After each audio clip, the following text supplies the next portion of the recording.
কার কাছে বিচার দেবো? কার কাছে বিচার দেবো? বিচার দেওয়া মানুষ নাই। তারা মারবে আমায়, খুন করবে, পয়সা হয় আমারে।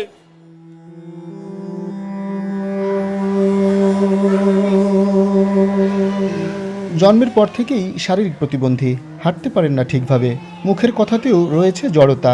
তবু ভিক্ষা নয়, বরং খেটে খাচ্ছেন মোহাম্মদ শাহজাহান ওরফে সাজু। বরিশাল শের-ই-বাংলা মেডিকেল কলেজ হাসপাতালে চানাচুর আর ভুট্টা ভাজা বিক্রি করে জীবিকা নির্বাহ করেন তিনি।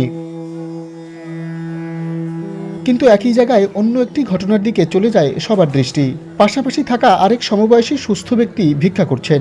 খেটে না খেয়ে ওই ব্যক্তির ভিক্ষা করার কারণ জিজ্ঞেস করলে আর দাঁড়াননি তিনি।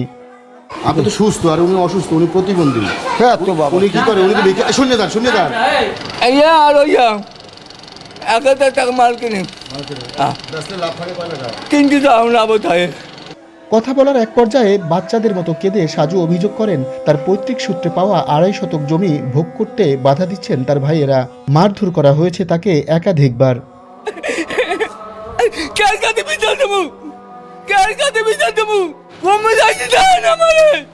হ্যাঁ, মনে কত এই জন্য আমি ই করতেই না, কেউ তো করবেই না, কাছে না আমাদের।